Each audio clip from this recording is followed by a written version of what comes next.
Every relationship has different stages. Relationship stages come with their own set of challenges, perks, tantrums, and time frames. Let's have a look at the different stages of a relationship so that you can understand which stage you are in.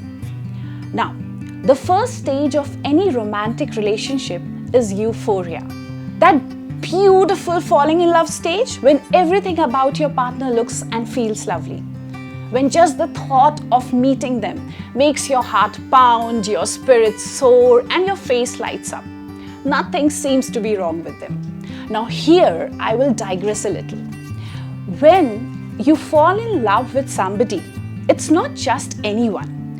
Nature makes you fall in love with probably the most incompatible partner around. Yes, you got me right. Doesn't make sense, does it? Well, nature does that because it wants people to grow and evolve. And we all know that, we can grow only when we are out of our comfort zone and things that are too familiar to us. So when you meet this person who's so different from you, your brain starts releasing all these love hormones that almost blind your judgment and make you look at the person with those rose-tinted glasses. That's the euphoria stage, when everything about them is perfect. The euphoria stage of a relationship can last anywhere from 6 months to maybe 2 years. Then comes the next stage, which is the early attachment stage.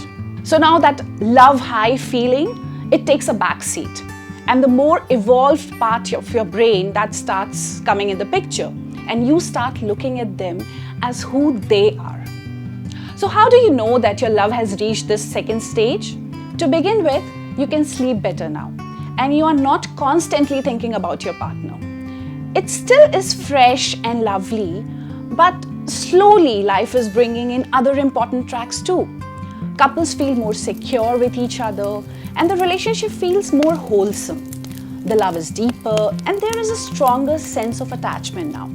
This is one of those relationship stages when you need to carefully understand if you love your partner for who he is, or it's just the perception of who you think they are.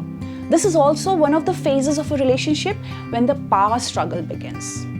Then comes the crisis stage. It may sound like your love is set for breakups and affair in this stage, but I would look at it as the real testing stage. This is actually the make or break stage in a romantic relationship. Of all the stages of relationship, this is a little longish and is when changes occur in the lives of both the partners separately. Factors like how well they know each other, what has been their conflict management styles, and what kind of communication they have. A lot of married couples survive this stage, but then they drift apart to the point of no return. In some, you may see breakups and affairs. In others, you will see a strengthened commitment. The fourth stage is the deep attachment stage. Now, this is the calm after the storm, a good night's sleep after a long, hectic day. By this time, you two have been through enough and you know each other enough to be together. Remember, in this stage, you are together not because you need to, but because you want to. You must have seen some couples who look very calm and safe with each other. Well, they are in this deep attachment stage. And in most cases, you can see that this stage lasts almost a lifetime. But if you become too complacent with each other in this stage, you could actually feel stuck too and not really be happy. So it is important to reap the benefits of this stage. Start a new hobby together, do something from your bucket list, and basically try making the monotonous interesting. Now that you know all the 4 stages of the relationship, do tell us which stage you are in and what kind of challenges and difficulties do you face. Hey, if you liked our video, please don't forget to like, subscribe and comment on how did you like the video. Thank you.